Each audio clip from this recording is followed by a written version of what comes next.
52-year-old Fred Jablin watched with pride as his 3 children filed ahead of him into Temple Beth Ahaba's Friday evening service.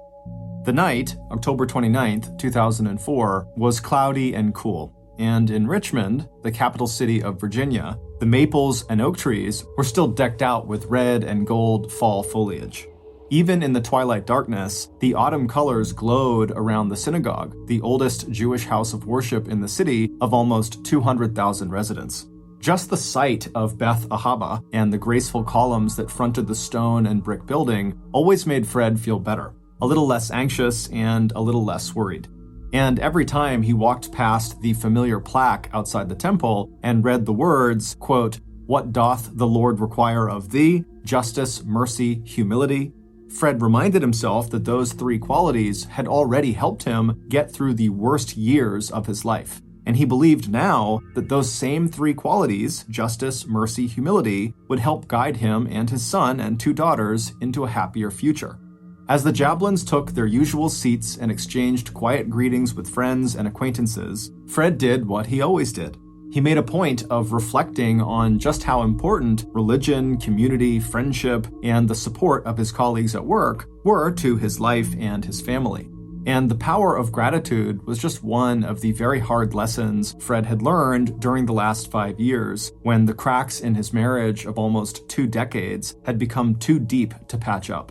As a well-known and highly regarded college professor who had been one of the early pioneers in the field of organizational communication, Fred had truly believed 5 years ago, back in 1999, that he and his ex-wife, Piper Roundtree, could work together to resolve their differences.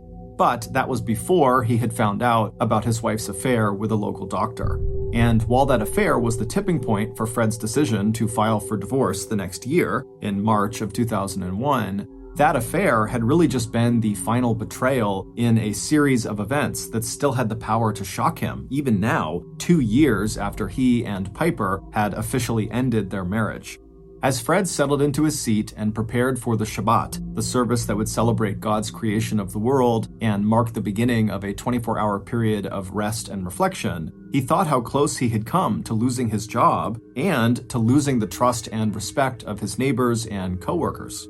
In the terrible lead-up to the divorce, Piper's behavior had become more and more erratic. The medications she was taking for depression and attention deficit disorder did not seem to be enough to stabilize her moods or decrease her sense of anxiety or discontent. But it wasn't until Piper began calling police and reporting that Fred was physically abusing her and accusing him of trying to drug her that Fred had finally understood just how broken their relationship really was. By then, they had already tried marriage counseling, and Piper had moved out of their family house several times to stay with her best friend in Richmond.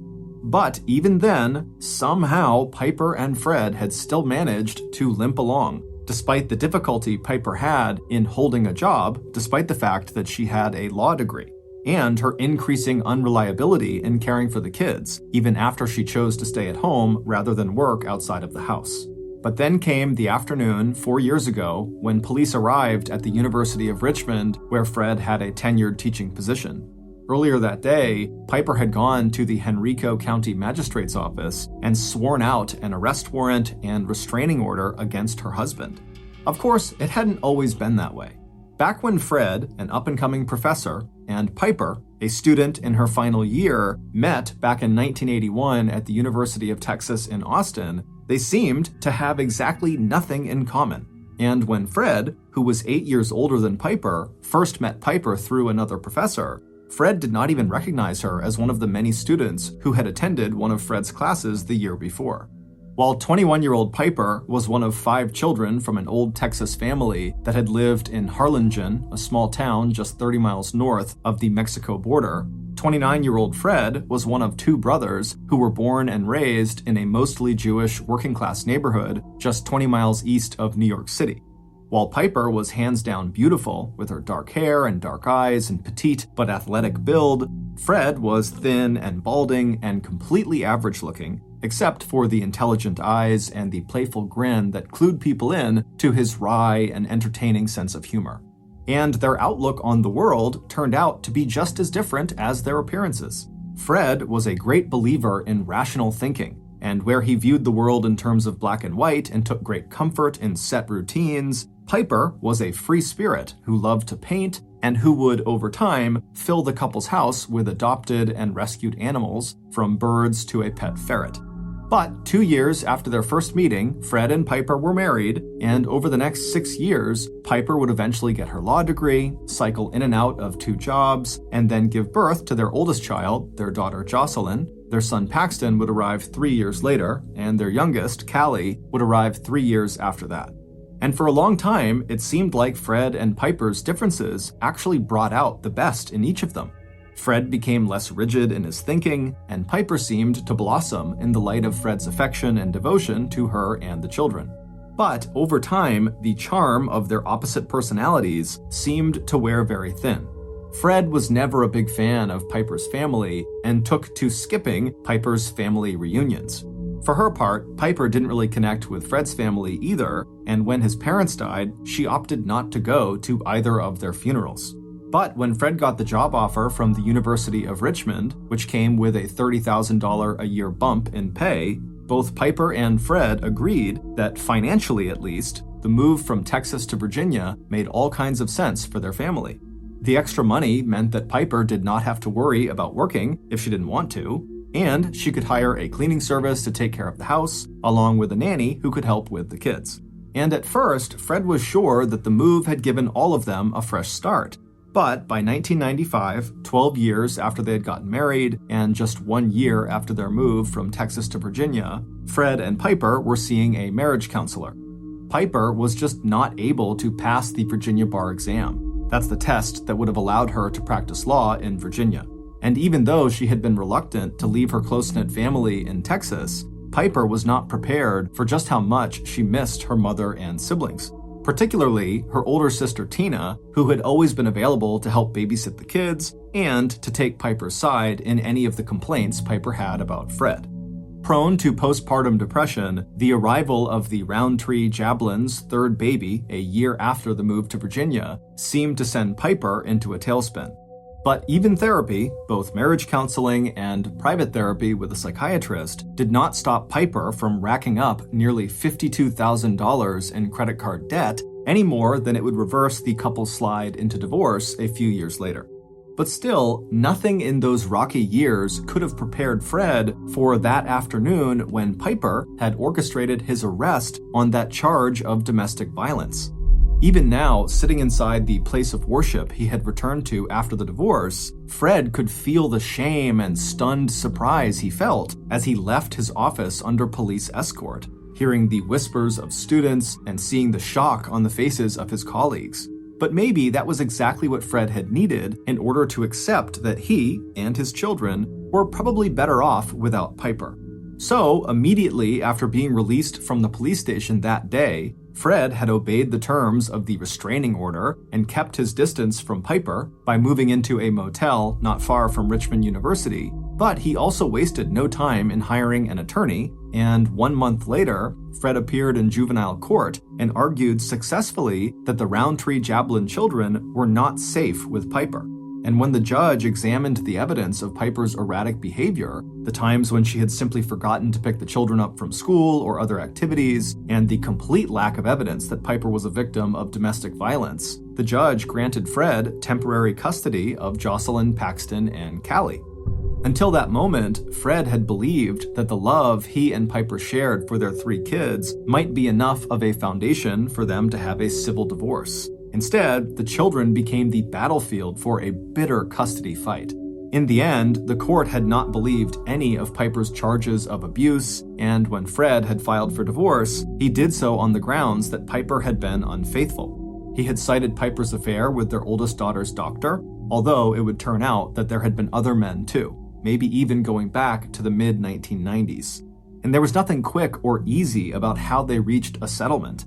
Piper had repeatedly asked for delays in the divorce proceedings until finally, in 2002, almost a year to the date after Fred had filed for the divorce, when Piper did not show up for a hearing on finances and custody, the judge went ahead and made a final ruling without her. And that ruling would turn out to be absolutely devastating for the one-time stay-at-home mom. Because, on all fronts, Piper would wind up losing. According to that judgment, Fred, whose money had been used to purchase their house in Texas and their house in Virginia, and whose retirement account was much larger than Piper's, would get nearly all the couple's property and liquid assets. But it was the judgment on custody that would completely sever the bond between the parents, because when Fred would eventually press for full legal and physical custody, the court sided with him.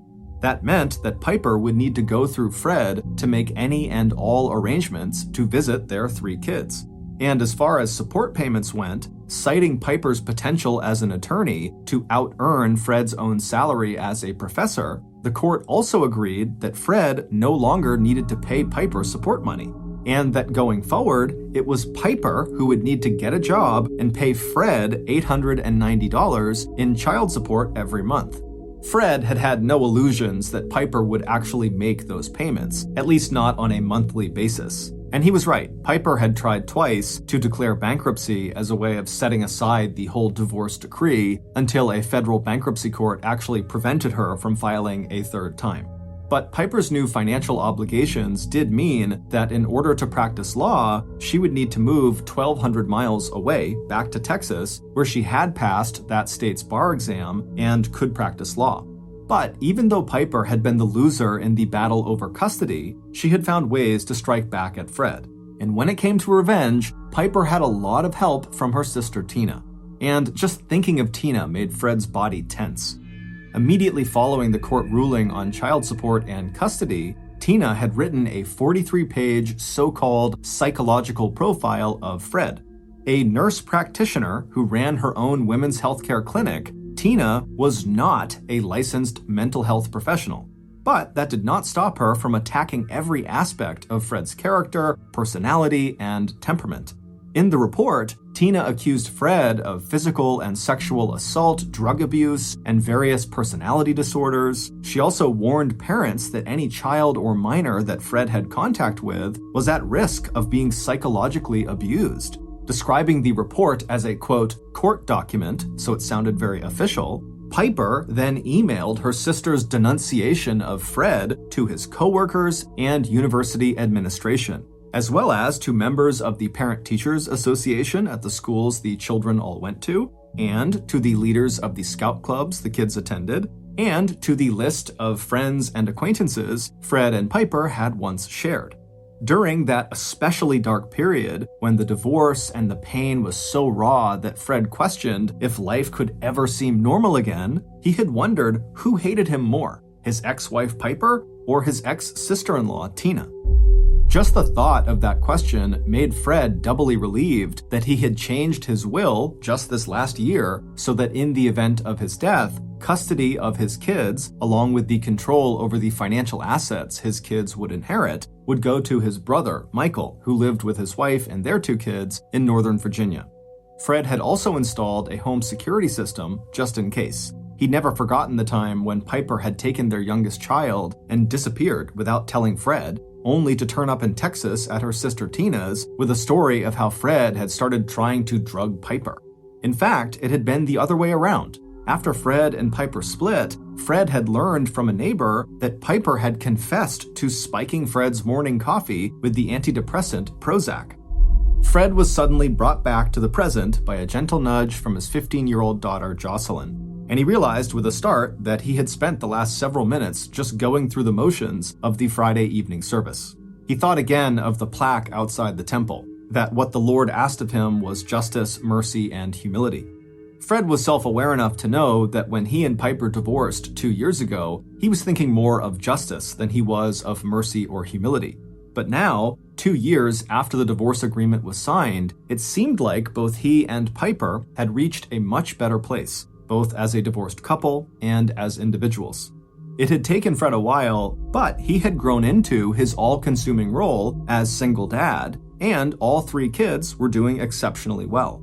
He loved taking the kids to their after-school and summer activities. They had become close to their uncle, Fred's brother Michael, and just 5 months earlier, Fred had ventured out into the dating world and had begun a promising relationship with another single parent, a down-to-earth woman named Charlene.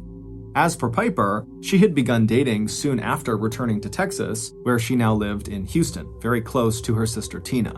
Piper had her own small law practice, but made most of her income doing research into land titles. It was steady work that did not require a law degree, and it paid well enough that she had been able to afford a house of her own, a new black Liberty Jeep, and a lifestyle that seemed comfortable and secure.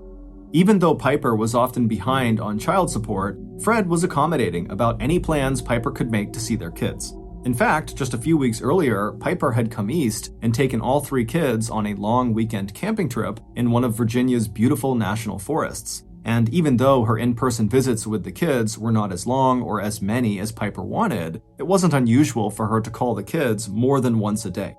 Maybe, Fred thought as he gave Jocelyn a nudge back to show her he was paying attention again, maybe he and Piper both were ready to practice mercy and humility. Back at the Jablin house on Hearthglow Lane, Fred pulled into the driveway of the detached 2-car garage. A moment later, the children piled out of the Ford Explorer and made their way inside the handsome brick and wood 2-story house set on a slight rise and surrounded by stately trees. Halloween had always been Fred's favorite holiday, and he and the kids had bagged up most of the fallen leaves and stuffed them into leaf bags that were the shape and color of carved orange pumpkins. Throughout the quiet and affluent subdivision, with its neat green and white welcome sign that read Kingsley, homemade scarecrows and ghosts made out of white sheets watched over the comfortable homes, all set back from the road, some with living rooms and kitchen lights shining through the windows. Once inside 1515 Hearthglow Lane, Fred wasted no time shepherding the 3 children off to bed. It was around 10 p.m. when he had said his final goodnight and headed back downstairs to clean up and give Charlene a call before heading to bed himself. By the time Fred had switched off his bedside light and settled down to sleep, the painful memories of the past had been replaced with a sense of pleasant anticipation for the weekend ahead. Tomorrow was Saturday, and while the children slept in, Fred would enjoy his coffee and newspaper, and after that, all 4 of them would have a busy day, going to the annual neighborhood pumpkin festival, spending time together and with friends, and putting the finishing touches on their costumes. And on Sunday, they would all enjoy the kind of safe scares that came with going door to door trick-or-treating. At 6:37 a.m. the next morning, Fred Jablin's next-door neighbors awoke from a deep sleep to the sudden sound of 3 gunshots. Getting out of bed and stepping to the open window, former Marine Bob McCardle pushed aside the curtain and saw a shadowy figure running across his front yard and then disappearing into neighboring house lots. While dogs began barking and other neighbors were wondering if a car had backfired or if a hunter was shooting ducks down on Tuckahoe Creek, Bob immediately picked up the phone and called 911.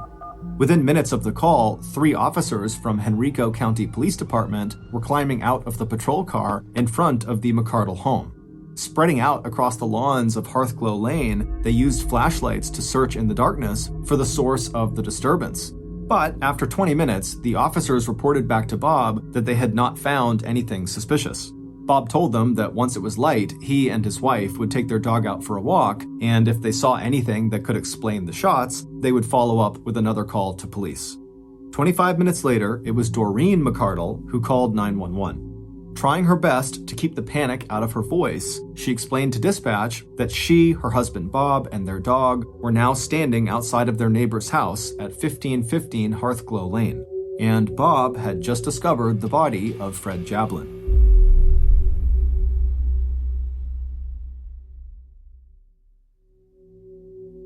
The single dad and prominent Richmond University professor was lying in his driveway alongside the family car, his body stretched out on a thin carpet of blood-soaked leaves. This time, Henrico police responded with a flood of emergency and medical personnel, and within minutes, the quiet neighborhood was alive with flashing lights and sirens. But their response was too late. Fred Jablin was dead. Even as officers strung yellow crime scene tape around the half-acre lot of the Jablin home, a SWAT team had entered the house to make sure the murderer was not inside, and if necessary, to rescue the 3 sleeping children. But the house was empty except for Fred's kids. As Jocelyn was escorted out the back door so she would not see her father's body lying in the driveway, the 15-year-old turned to the police officer at her side, and she asked him to please make sure her brother, sister, and father got out. By 8:30 a.m. that Saturday morning, Henrico County homicide investigator Kobe Kelly had arrived on the scene and pushed the investigation into high gear. A 4-year veteran of the police force, the 6-foot 2-inch tall detective was just 32 years old, but he had a well-deserved reputation for professionalism and for getting results. The Roundtree Jablin children were quickly sheltered at the home of a local police officer who knew the Jablins and lived in the same area. A special victims unit was on its way to help break the terrible news of their father's death and to find out what the children may have heard or seen that morning. Detective Kelly's initial examination of both the outside crime scene and the inside of the house showed no evidence that this had been a robbery gone wrong. There was no sign that anything had been taken. And unfortunately, the neighbor who had made the 911 call to police after hearing gunshots and seeing a figure run across his front lawn could not even identify whether that person had been a man or a woman. Hopefully, the crime scene techs, who were already there collecting any physical evidence and dusting for fingerprints, would be able to provide more information. But at first glance, it looked to Kelly like this had been a premeditated crime, planned by someone who must have known Fred Jablin's morning routine well enough to be lying in wait for him when he stepped outside in the dark that morning to pick up the newspaper that had been tossed onto his driveway. But even before Kelly heard back from the officers he'd sent out to knock on doors and collect information and search for the murder weapon, Kelly knew that there would be plenty of suspects in this case. The victim had been a high-profile college professor with a reputation for working closely with students, any one of whom might have harbored a grudge related to perhaps a failed thesis or maybe a bad grade. With that in mind, Detective Kelly also sent a team out to the University of Richmond, 6 miles east, to treat Fred's personal office as a crime scene and to interview faculty and students. The detective also started the process of obtaining search warrants, putting in a subpoena for any relevant phone records. But even as the investigator watched a crime scene tech carefully bag a copper-jacketed hollow-point bullet they'd found to the right of the body, Detective Kelly already had the name of the person he was most interested in talking to. In any homicide investigation, the most likely suspects are those with the closest and most intense relationships to the victim. And even though Fred Jablin's ex-wife, Piper Roundtree, lived 1,200 miles to the west in Houston, Texas, she was still number 1 on Detective Kelly's suspect list, especially when he heard from the first officers on the scene that Fred and Piper had gone through a very messy divorce just 2 years earlier, and that custody of the 3 kids was still an ongoing issue. By 10 a.m. that morning, the oldest of the Roundtree Jablin children had told police that she had heard a gunshot early that morning but had gone back to sleep. The younger 2 kids both told police that they had each had separate phone conversations with their mom the afternoon and evening before. She told them she was calling from Galveston, Texas, where she was researching a land title. She'd also told 12-year-old Paxton about a raccoon that was living under the porch of her house. Knowing that the first 48 hours of any investigation are often the most crucial, Detective Kelly was determined to check out every possible lead. And even though Piper had told her children she had called last night from Texas, Detective Kelly still ordered investigators to check for any passengers named Piper Roundtree who may have flown into Richmond from Houston, Texas over the last several days. By 2:30 p.m., Michael Jablin had been informed of his brother's death, and he and his wife were in their car traveling south to Richmond. And by 3:30 p.m., just 8 hours after the McCardles had discovered Fred's body and made their second 911 call, Detective Kelly had already caught a major break in the investigation. His investigators had in fact discovered that a passenger by the name of Roundtree had flown out of Virginia's Norfolk Airport just 3 hours earlier on a Southwest Airlines flight that was due to arrive back in Houston's Hobby Airport at 4:30 Houston time, which meant 5:30 Virginia time. But there was one problem. The passenger's first name was not Piper. Instead, it was a name Detective Kelly had not yet heard: Tina. Detective Kelly had already found a good picture of Piper Roundtree in one of her children's bedrooms, and the driver's license picture on file for the plane ticket his investigators had discovered was definitely a different person. Instead of dark brown hair, Tina Roundtree had shoulder-length blonde hair. Glancing at his watch and seeing he had 2 hours before the plane carrying Tina Roundtree was due to arrive at Hobby Airport in Houston, Detective Kelly rolled into action. Contacting police in Houston, he sent them pictures of both Piper and Tina Roundtree and asked them if they would go to Hobby Airport in time to locate a passenger getting off that Southwest Airlines flight who looked like either of the 2 women. But it would turn out that Detective Kelly was now in for a series of disappointments. Whoever that passenger named Tina Roundtree was, she had managed to disembark, collect her checked bags, and apparently leave the airport in Houston without being intercepted or recognized by Houston police. And when Officer Kelly finally reached Piper Roundtree by phone in Houston that night at 9 p.m., 14 hours after Fred had been declared dead, it would turn out that Piper Roundtree would have a rock-solid alibi for the time of the murder. And after being informed by a friend in Richmond about Fred's murder that morning, the only thing Piper wanted to talk about now was where her children were, who was taking care of them, and how they were coping with this devastating news. By now, Detective Kelly had also been filled in on the identity of Tina Roundtree, Piper's older sister, who also lived in Houston. Realizing that he would need to conduct this investigation in 2 different states, Detective Kelly and his partner headed to Houston to interview the Roundtree sisters. Before leaving, the lead investigator assigned Detective Chuck Hanna and 1 other investigator to follow up on leads in Richmond.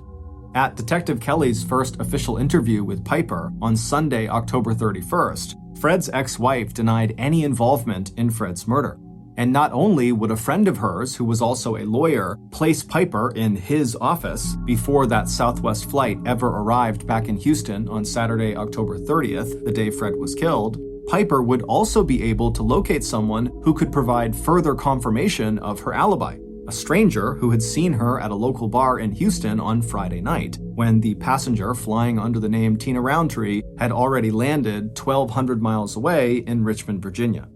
As for Piper's sister, Tina Roundtree, where Piper had reacted to the news of Fred's death by wanting to talk about when she could see her kids again, Tina had reacted to the news by being aggressive in her criticism of Fred. She held nothing back when it came to listing his faults as a father, a husband, and a human being. But even though the hatred Tina expressed was strong enough to constitute a possible motive for Fred's murder, Tina, who had been seen at her health clinic over the weekend, also had an alibi for the Friday night before Fred's murder and the Saturday morning when he was found dead by his neighbors. And both sisters pointed to alternative suspects that were much closer to 1515 Hearthglow Lane than Texas was. First on that list was Michael Jablin, the brother who stood to gain control of Fred's financial assets. And what about Fred's latest love interest? Had police interviewed Charlene yet? And finally, without providing any names, Piper also hinted darkly at enemies Fred had within the University of Richmond. And when Virginia investigators dug deeper into the money trail behind the passenger tickets belonging to the still unidentified person who traveled under the name Tina Roundtree, the case only got more confusing. The airplane tickets had been purchased by Piper's former boyfriend on a credit card he said he hadn't used in weeks and had assumed was lost. And when investigators in Richmond found a reservation under the name Tina Roundtree at a motel in Richmond for the night before Fred's murder, the name of the person who actually checked into that room showed up in the motel records as Geraldine Smith. And drifting in the background behind the Roundtree sisters, there was Tina's on-again, off-again boyfriend who had recently taken Piper off to a shooting range for some target practice. Meanwhile, both Piper and her sister Tina started ducking out on any more interviews with law enforcement. Instead, the 2 sisters checked into the expensive and stylish Houstonian Hotel in central Houston. The only thing Piper seemed to care about now was arranging a court hearing in Virginia to get custody of her 3 kids. And Tina, who had appointed herself as Piper's guardian and champion, was there to support Piper and keep the press and police at bay. So despite a promising start, 3 days after the Virginia police had arrived in Houston, Texas, progress into Fred Jablin's murder came to a stuttering halt. And even though detectives in Richmond had turned up some promising evidence, what police needed was someone who could positively identify the airline passenger who went by the name Tina Roundtree and then place that person in Richmond at the time of Fred's murder. And on Wednesday, November 3rd, 5 days after Fred Jablin was killed, police finally got the tip they needed to break the case. Based on an interview with a Southwest Airlines ticketing agent and the deconstruction of hundreds of cell phone calls placed during the days before and after Fred Jablin's death, here is a reconstruction of what happened outside of 1515 Hearthglow Lane on the morning of Saturday, October 30th, 2004. Anyone who knew Frederick Mark Jablin also knew he was a man who enjoyed his routines, especially after all the disruptions of the last 2 years. He found new meaning in simple pleasures, like getting up at the same time every morning, retrieving his newspaper from the side driveway, then enjoying a freshly brewed pot of coffee in his quiet kitchen. And on this Saturday, when Fred stepped outside dressed in his navy blue sweatpants, sweatshirt, and robe, he also enjoyed knowing that he and the kids could spend the day together, getting ready for Halloween. When he and Piper were together, it had been Fred who took the family pictures, even though it meant that he himself was rarely in any of them. This year, he would make sure to have his neighbors take pictures of him and the 3 kids. It had been a long haul getting through the divorce, but despite the painful memories that had preoccupied him last night during the Friday evening service at Temple Beth Ahaba, the fact was that Fred felt pretty good about his life and about his kids. He and Piper might not see eye to eye, and Fred doubted he'd ever fully trust his ex-wife again, but he knew she loved their kids as deeply as he did. As Fred headed slowly for the driveway, he could see the tall trees that ringed the big backyard and feel the chill air on his face and ankles. This time tomorrow, daylight savings time would come to an end and clocks would have been set back an hour. Instead of darkness, he'd be watching the sun rise. Still, he liked this feeling of being all alone, the only person awake and outside. Except that Fred was not alone. Standing quietly in the shadow on the far side of the garage, Fred's killer had felt their pulse quicken at the sound of the back door opening and then closing softly behind Fred. Now, the killer heard the slight rustle of leaves as Fred turned right out of the back kitchen door and began walking towards the open space between the house and the garage, which was set back even farther from the street than the house was.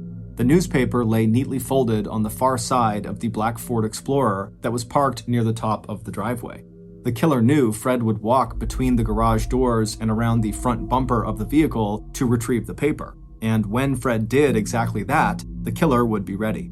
Now adjusting their blue latex gloves, the killer took a slow, deliberate breath. The killer assumed the children were asleep in the house, but even if they were awake, or if they woke up, and even came down the stairs or looked out the bedroom windows, they wouldn't see anything. The killer would be gone, and Fred's body would be hidden from view by the big black car in the driveway. A moment later, the sound of rustling leaves gave way to the sound of slippers on pavement. But as Fred rounded the front bumper of his Ford Explorer, the garage doors on his left and the children's basketball hoop on the other side of the driveway facing him, he paused for a second before making another quarter turn to his right to scan the ground for the folded newspaper. At that moment, Fred's killer stepped out of their hiding place on the far side of the garage. This shot would not be fired at point-blank range, or even close enough to leave any gunpowder residue on Fred's sweatshirt or robe, but the killer would still hit their target. A moment later, as Fred straightened and began to turn back towards whatever he had just seen out of the corner of his eye, his killer pulled the trigger of the .38 caliber revolver loaded with its copper-jacketed hollow-point bullets. And as the sound of the shots died away, the killer watched as Fred crumpled to the ground. Reaching the pavement, Fred's body rolled so he lay face down but still partly on his side, his glasses landing a foot or so away from his face, his knees drawn up slightly towards his chest. Although neighbors would report hearing 3 gunshots, only 2 bullets hit their mark. The second shot entered the soft tissue of Fred's right arm back to front, the bullet traveling downward and missing any vital tissue.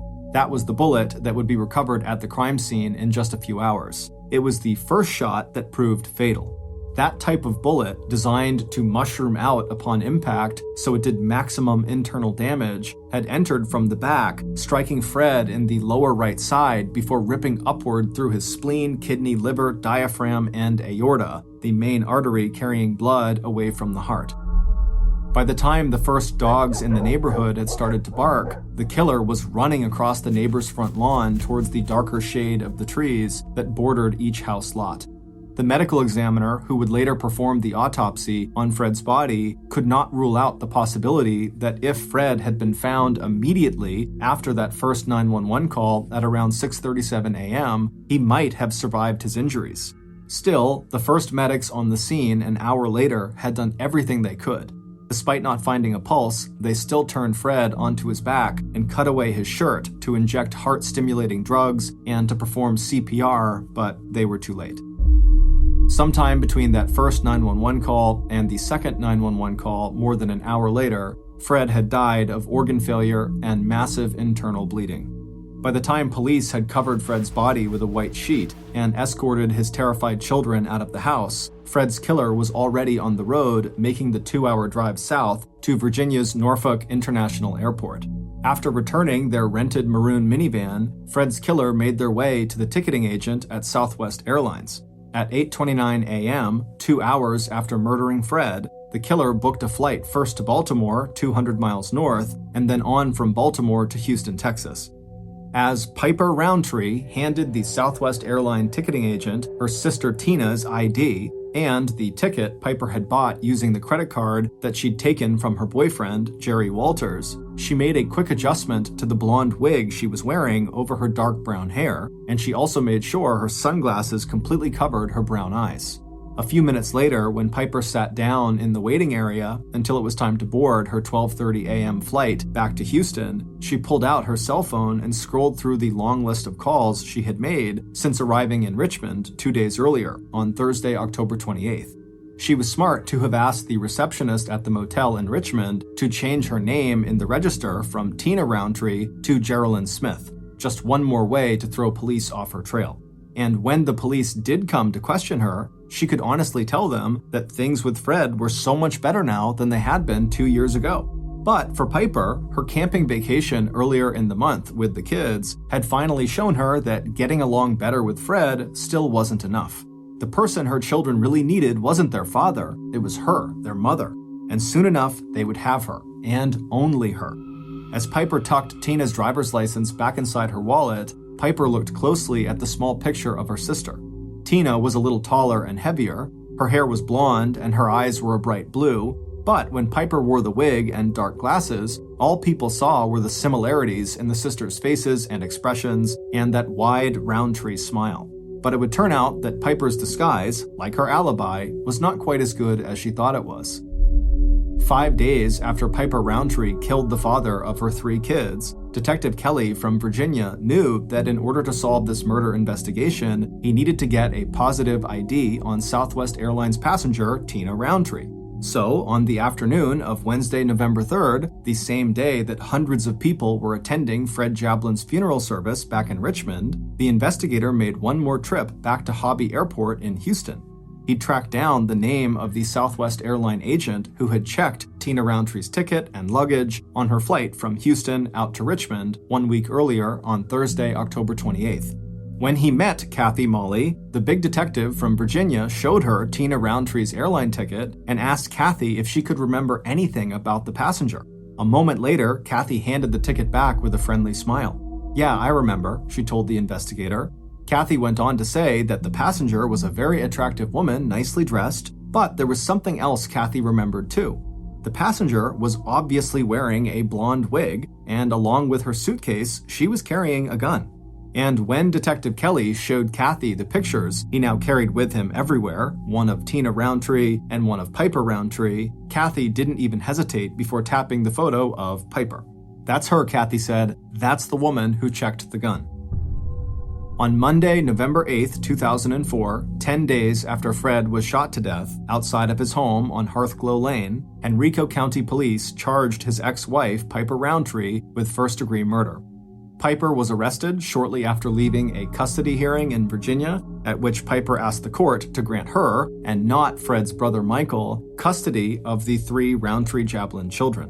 In addition to having been identified as the passenger traveling to and from Richmond under the name Tina Roundtree, Piper's cell phone records had also placed her in and around Richmond from Thursday, October 28th through the morning of Saturday, October 30th, the morning of Fred's death. Even though Piper claimed that she and her sister Tina often used one another's cell phones, the phone that Piper used on Friday evening, the night before Fred was killed, to call her son Paxton and tell him she was in Texas, was the same cell phone that had pinged off cell phone towers in Richmond to connect that call to Paxton's cell phone. As for Piper's alibis, it would turn out that after checking credit card receipts, the man who had placed Piper in the Volcano Bar in Houston on that Friday night before Fred's murder had made a mistake. It had been Saturday night, after Piper had returned from Richmond, that she was seen at that bar. And although Piper's friend and former law colleague would insist to Virginia investigators that he had talked to Piper in Houston midday on Saturday before that Southwest flight from Baltimore arrived in Houston, it turned out that he had made an earlier statement to a reporter saying that the first time he had seen Piper in nearly a year was the day after Fred's murder, Sunday, October 31st, when she would have already been back in Houston for nearly 24 hours. On Saturday, February 26, 2005, 1 year and 4 months after Fred was murdered, a Virginia jury spent less than 1 hour in deliberations before coming back with a guilty verdict in the trial of Piper Roundtree. Her defense attorney argued, unsuccessfully, that the real murderer was Piper's sister, Tina, and when Piper herself took the stand, she implied the same thing, while at the same time insisting to the end that she herself had absolutely nothing to do with Fred's murder. When asked point blank if she wanted the jury to think her sister Tina committed the murder, Piper replied, "I have no idea what happened." Piper would use that same refrain when she was asked how her cell phone had appeared in Virginia in the days before and on the day of Fred's murder, or why she decided to brush up on her shooting skills the week before Fred's death, or why she had used her boyfriend's credit card to purchase a blonde wig, or how her black Liberty Jeep had wound up in the parking lot at the Hobby Airport in Houston from Thursday, October 28th to Saturday, October 30th, Piper told the jury she either had no idea how those things could have happened, or that they were just meaningless coincidences that had nothing to do with Fred's murder. 2.5 months later, on May 7, 2005, Piper was sentenced to life in prison. Her first request for parole in 2020 was denied. She will be eligible for parole again in 2033 when she will be 72 years old. On Friday, November 4th, 2005, days before Piper's trial for murder, Piper's sister, Tina, pled guilty in a Houston courtroom to a charge related to Fred Jablin's murder, attempted tampering of evidence. Tina was fined $300 and sentenced to 80 hours of community service. Tina died in 2020. In 2006, a Virginia court granted full custody of Fred and Piper's 3 children to Fred's brother, Michael Jablin. We'd like to say a special thanks to author Catherine Casey, whose book, Die, My Love, a true story of revenge, murder, and 2 Texas sisters, was our main source in creating this podcast. Because Piper Roundtree has never admitted any guilt or involvement in the murder of Fred Jablin, we relied on the prosecution's evidence and theory of motive to create our reconstruction of this crime. If you're interested in finding out more, please see our source list for additional background and information. In 2015, 29-year-old Johnny Coxey and his wife, 25-year-old Megan Coxey, were living in a low-income section of Spartanburg, South Carolina. They both struggled mightily with drug addiction to the point where it was nearly impossible to get steady work, and so they often found themselves out on the streets begging for money. Their addictions also made it nearly impossible to be a good parent to their only child. And in fact, in December of that year, Child Protective Services stepped in and took their child away from them. And if that wasn't bad enough, almost immediately after their child was taken from them, both Megan and Johnny were arrested and thrown in jail for various offenses that were connected to their drug habits. So Johnny and Megan are at absolute rock bottom at this point as they're sitting in jail, but they were about to get a big break. After they both got out of jail, they were only in jail for a couple of days, Megan was contacted by a local, very successful real estate agent named Todd Kohlhepp. Todd was someone she had met previously when she used to be a waitress at a local diner, and Todd was reaching out to her to somewhat unbelievably offer her and her husband pretty decent paying jobs. Apparently, Todd had recently purchased this massive 95-acre plot of land in the area, and he needed people to come onto the property and help clean it up and clear brush and clean some of the buildings that are on there, because his plan was to further develop this property. And so he had been reaching out to other people in Spartanburg to see if they were interested, and Megan and her husband were two people he had contacted. And so, of course, Megan and Johnny say, yes, we would love to do this job. They were in desperate need of cash, and paying jobs did not come around very often. So on December 19th of that year, Megan spoke to her mother and told her about this job opportunity and where it was and what she'd be doing. And then she and Johnny made their way out to this property. And when they got there, they saw this huge chain link fence wrapped around what seemed like a massive forest. And this forest was the 95-acre plot of land that Todd owned. And so apparently at the center of this forest were a few buildings that Johnny and Megan would be responsible for cleaning. And so they made their way down the fence line until they found the break in the fence, and that led to an access road, and they began driving down it deep into the heart of this forest. 3 days later, Megan's mother tried to get in touch with her, but she couldn't. And when she reached out to Johnny, she couldn't get in touch with him either. And so given the couple's history with drugs, Megan's mother thought the worst, that, maybe they overdosed. And so she panics and she rushes to Megan and Johnny's house. They're not there. And so something in her gut tells her that something is wrong here. It's not common for them to just completely go off the grid. And so she called the police. The police began their investigation by speaking to Todd Kohlhepp, who was the owner of this property, because presumably he was one of the last people to see them before they went missing. But when they spoke to Todd, he said, look, I had limited interaction with them. They were on my property. They came out, they cleaned these two buildings on my property, and then I paid them and they left. And we haven't had any contact since. So, unfortunately, I don't have a clue where they would have gone next. And so at this point, the police decide their best bet is just to wait and see what happens. Although they did not tell Johnny or Megan's families this, the police force did have a running suspicion that, it was possible, if not likely, that the couple had used the money from cleaning up this property to go buy drugs, and then they went on a drug binge, and they would either turn up in a couple of days alive or dead from an overdose. But a couple of days went by, and the couple did not reemerge, and no one had any idea where they were.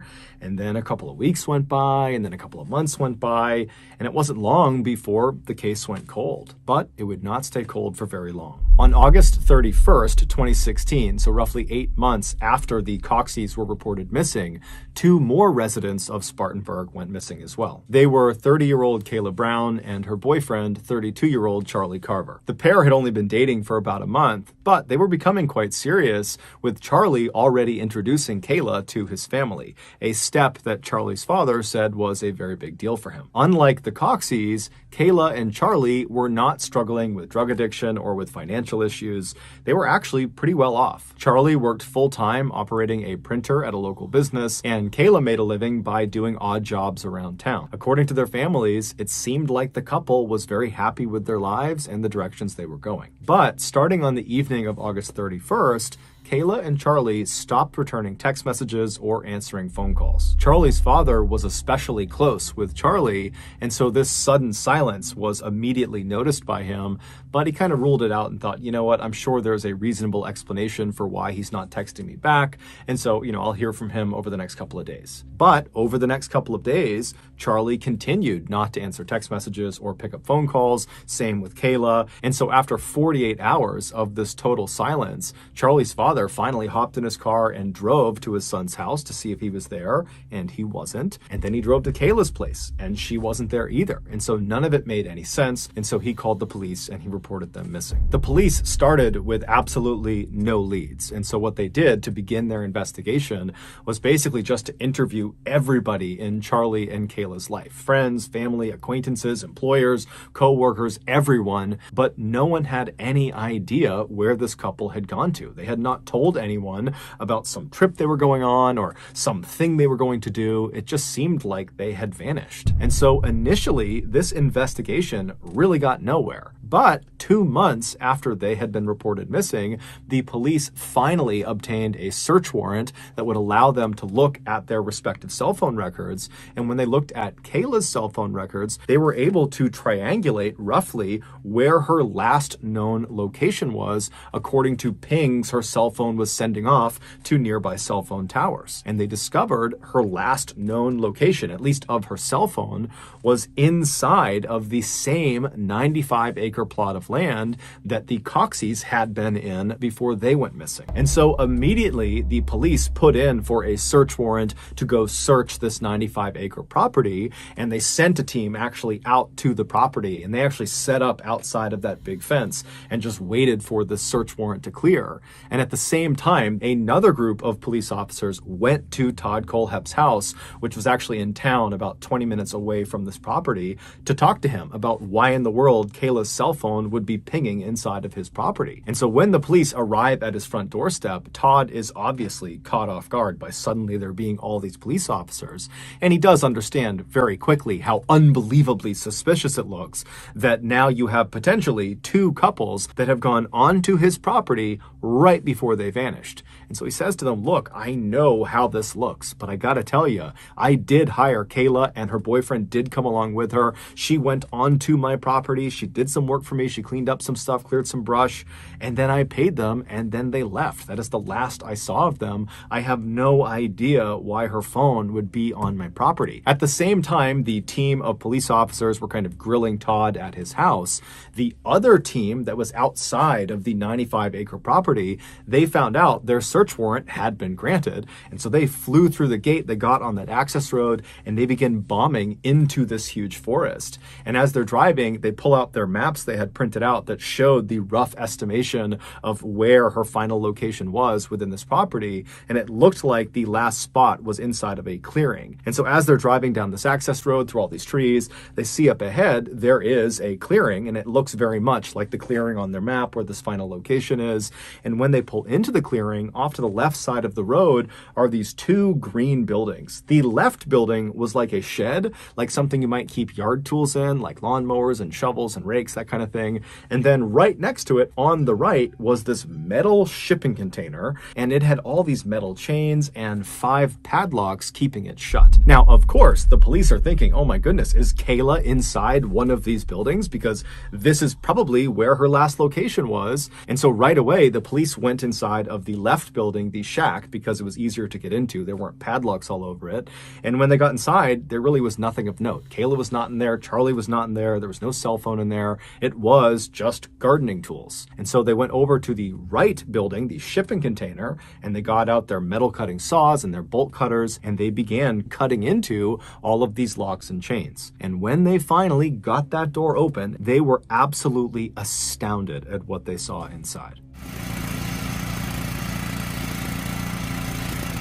Right up on it. Get one video it. Yes. Pull that one first. All right, let them get ready. Everybody, Y'all ready? everybody. Come on, guys.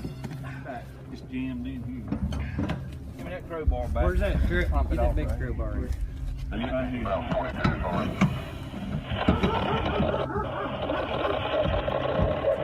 Oh, John. Put it down here. Yeah, there you go. Watch out. Y'all move.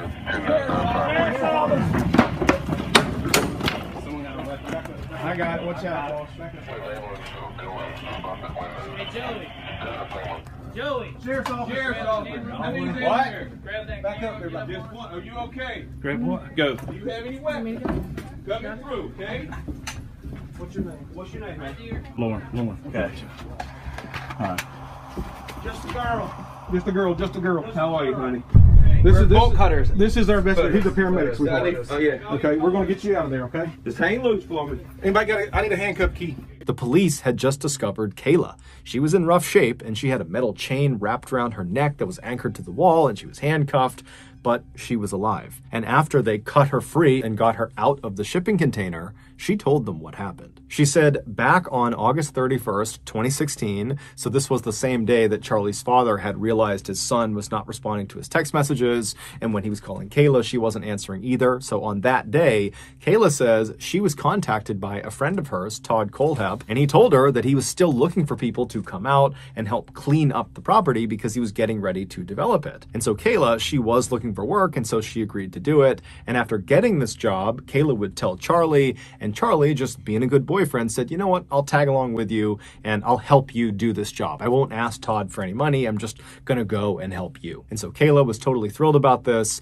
And so later that day, she and Charlie, they made their way out to the 95-acre property. They reached that fence that kind of borders the entire property. They followed it until they hit that break in the fence. They hopped on the access road and they began driving into the heart of this very thick forest. And after driving for several minutes, they reached this clearing. And in this clearing, they see Todd up ahead on the left. He's smiling and waving at them. And he's standing in front of the shack and the metal shipping container. And so Charlie pulls the car in right in front of Todd. And then Charlie and Kayla, they get out. They walk up to Todd to, see what he needs, see what he wants them to do. And as soon as the couple is standing in front of Todd, Todd just casually pulls out a gun and shoots Charlie 3 times in the chest. And as soon as Charlie falls to the ground, Todd aims the gun at Kayla and says, if you go anywhere, I will kill you and I will kill your family. And then he put the gun away, walked over to Charlie, and he wrapped him up in a blue tarp, and then he carried his lifeless body and dumped him in the nearby bucket of a tractor. And then Todd just walked back over to Kayla, who's witnessed this entire thing. She is so terrified she can't even move, and she's just staring at Todd. And Todd draws his gun again at her and orders her to go into the shipping container. So he brings her inside, he locks her up, and for 65 days, she would remain his prisoner. And over the course of those 65 days, Todd would once or twice a day come down and do whatever he wanted with her. And he told her at the outset that if she ever tried to resist him in any way and didn't do whatever he wanted with her, he would not only kill her, he would also kill her family. And so Kayla very early on decided she would not put up a fight. She just kind of accepted that this was her life, that she would be horribly mistreated, and then probably at some point he would grow tired of her and kill her, but at least she would be sparing her family. And so when the police finally went into that shipping container, Kayla truly did not expect ever to be rescued. So when you watch that video, you need to understand that was someone who believed she was 100% going to die inside of that space. And so after Kayla tells the police officers this totally horrible and traumatic story, they immediately radio over to the other team of police officers that were still at Todd Kohlhepp's residence, still talking to him, and they tell them, hey, this is what Kayla just told us. Todd's reaction to this news was also captured on video. We have Kayla. Excuse me? We have Kayla in your property. She was locked in a container, okay? She has told us that you shot and killed Charlie. Why did you shoot him? I didn't shoot anybody, sir.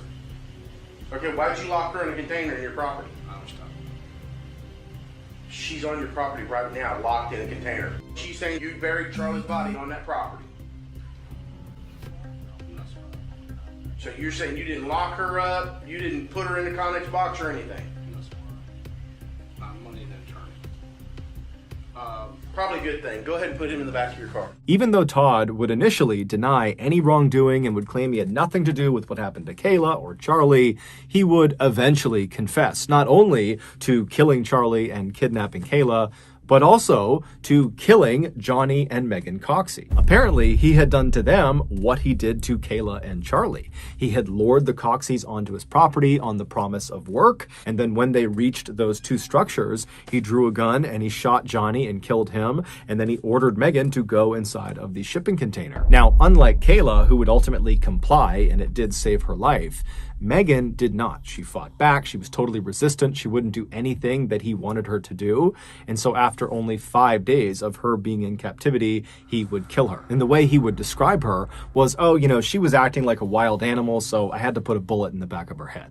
He didn't care at all about these people he had killed. Charlie, Johnny, and Megan's bodies would all be discovered in shallow graves right outside of that shipping container. Knowing he was potentially facing the death penalty and wanting to avoid that, Todd told police after he had confessed to these murders that he could actually confess to even more murders, and if he did, could they take the death penalty off the table? And so the police ultimately would agree, and Todd would tell them that back in 2003, he had walked into a motorbike shop and killed 4 of their staff members.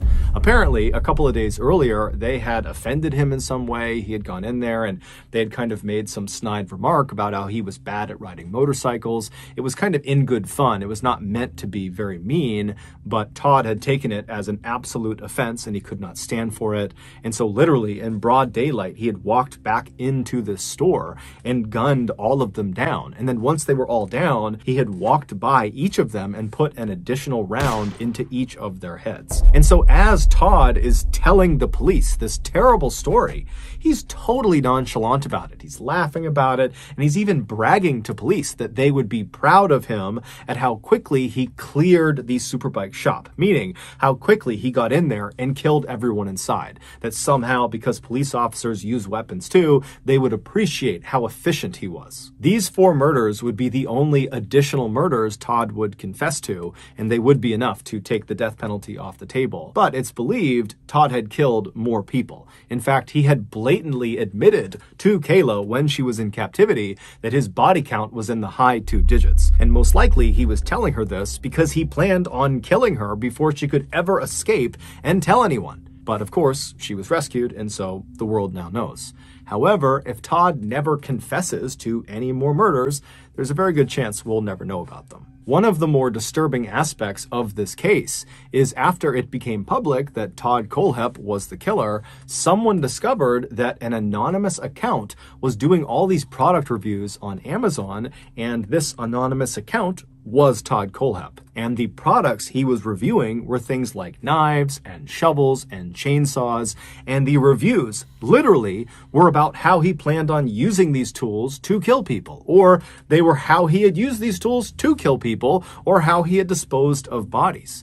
And then there was also a couple of reviews of padlocks, and one of the reviews said he had 5 of them on a shipping container, and so now the shipping container was just like Hotel California. Hotel California is the famous song by the band The Eagles, and in this song, the famous line is, "You can check out anytime you like, but you can never leave." Todd was ultimately sentenced to 7 consecutive life sentences, which means he'll spend the rest of his life in prison.